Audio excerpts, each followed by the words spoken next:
You're listening to Metal and High Heels, the official podcast from the magazine about metal, lifestyle, and entertainment. Your band's called Sleep of Monsters.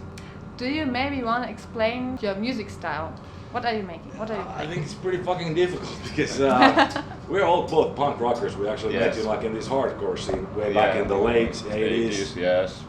But of course, when you get older, you want to maybe slow it down a bit. And I'm like, with my vocals, it's always it's going to sound a certain way, pretty gothic. Although we are not gothic in a way because we do not. For example, you German guys you really have this gothic scene where you have to dress up, which is cool.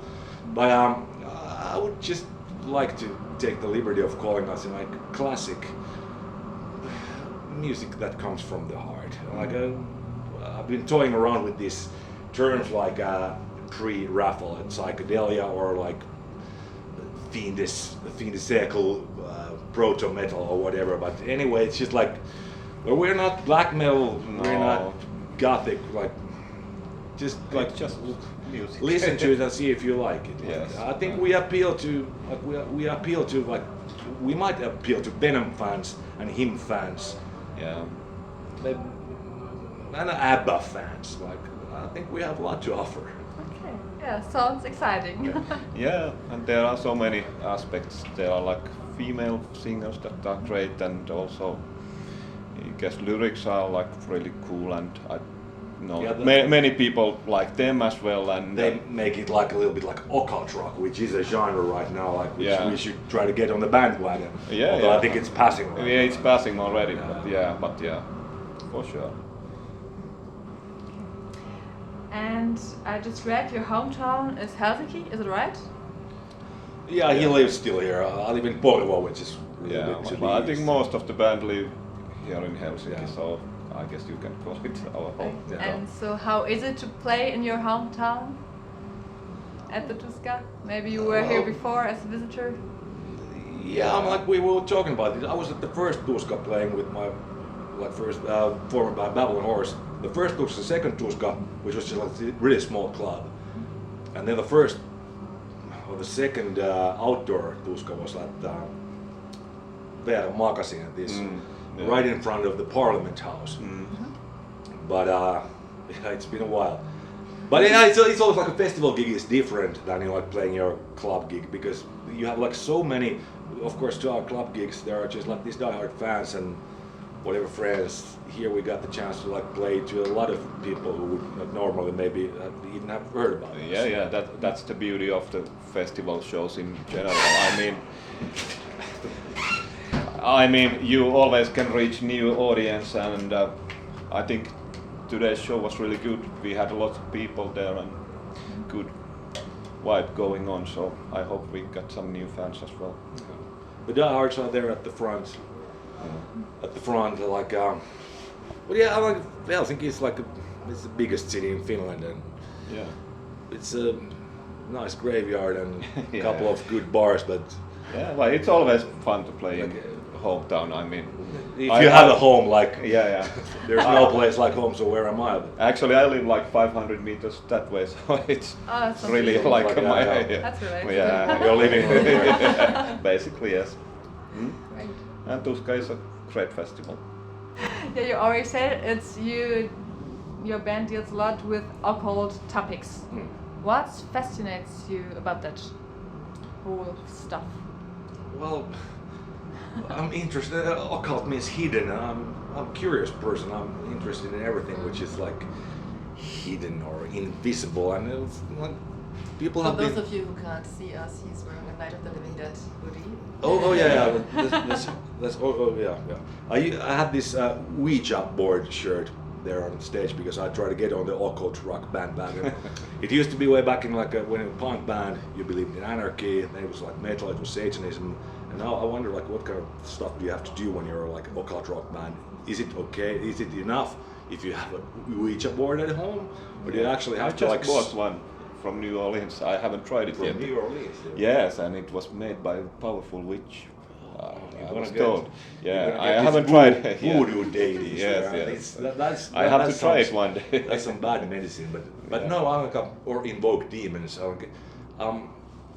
I just try to like I want to see it as the science of the invisible. Like mankind has been on this planet for a number of years, and the closest anybody has ever gotten to like understanding that what is invisible is in philosophy, and it's called Neoplatonism. And all this modern occultism basically is like this very rundown, very corrupted version of Neoplatonism and Gnosticism about being in touch with the spirit world. I'm like what intelligent person would not be interested in the occult? Yeah, good question. It's like it's not about worshiping Satan, although you can do that and sacrifice virgins also. That's Yeah, kind of that's cool good too. as Yeah, well. yeah. That's what we do on Mondays. But like, it's you also gotta think about something the rest of the week. Yeah, okay. And then let's change a little bit the topic. You have already released 2 albums, and both are on Spotify. Do you think that it's that this fact changed the value of the music No. somehow? No. No, it's bullshit. I'm like some fucking investors in New York get the money. I'm like, but it's just like you can't kick against the pricks as they say in the Yeah. Bible. I'm like, I think it just fucking sucks. I would like to like have a couple of songs there and like then sell our albums to people who want them. But of course, no, Yeah. you just gotta have it there. Yeah, but I've been thinking a lot about that, and it's like nowadays you have to be there because people don't really buy albums, or some people do, but still, I think you gotta be in Spotify, and hopefully, if they listen to your songs in Spotify, they come to your shows and buy your merchandise, and it's a different world nowadays. In our band, we need more people who think positively and like this business-wise because Yeah. I've been in this business for a long time too, like as yes, he has, yeah, but yeah. I have not been in top 10. He has, and he's like he has Yeah, this many like, times. positive sense of like Yeah. trying to market the music. Yeah. I would like to like go and like pee all over their servers like the Spotify guys, Yeah, and, like, well. and just like kick down the fucking computers. and Well, say, but "Fuck nowadays you." it's just Like, fucking dumb because you have to do it. Yeah, if you don't go to Spotify, it's just fucking dumb No, because but you it- don't make any money anyway from the record sales. So Yeah, this it, is like it doesn't hurt us. For us, this is just a philosophical question because Mm-hmm. we're not going to get any money. But if like people played our songs so that there would be something like 2 million hits, then I would be really fucking angry because I would still get the fucking 10 cents. And some Yeah, fucking yeah. investor group in New York would get the fucking money.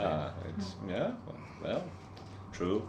That's globalization, Spotify. It's just globalization. Like Yeah, it's true. it's not like you get paid for your work or you get paid for your art. It's just like people invest in your work and people invest in your art and then they take all the profits. And you get shit all. Yeah, but you have to think it like that. Yeah, it's a medium. It's a medium, just like a vinyl was, globally, cassette people was, can CD actually. was. Yeah, It's yeah, a medium. So Yes, Spotify is yes. a medium. It's But it's the worst medium there is. Like Yeah, vinyl why? was so much better. Like even C cassettes were better. Even like the fucking 78 RPM records were better. yeah, but still, it's the modern world. Yeah. That's the world I'm we born live in the in. wrong fucking century. Yes. Okay, now maybe something a little bit more positive. Last week was midsummer. How did you celebrate? Finland. Midsummer. You first. Yeah, I was drinking a lot in cottage near the lake, and yes, and yeah, I was in sauna and I was drinking with my friends. It was all good. For me, it was a bit different because my beautiful wife is almost ready to give birth to our first baby, and like I didn't drink at all. Of course, I really the weekend before that I had been here in a motorcycle places in Helsinki, and I was like still basically feeling the heat for that. So I was really easy at home. But I'm like midsummer is a special day. People should pay heed to vernal equinox, spring solstice, all these things, because there's something sacred then, which you can, with a good chance, you might even like see it there in the night air, whether you're drunk or not. But this year we were really at home there in Portland. Right, yeah, thank you.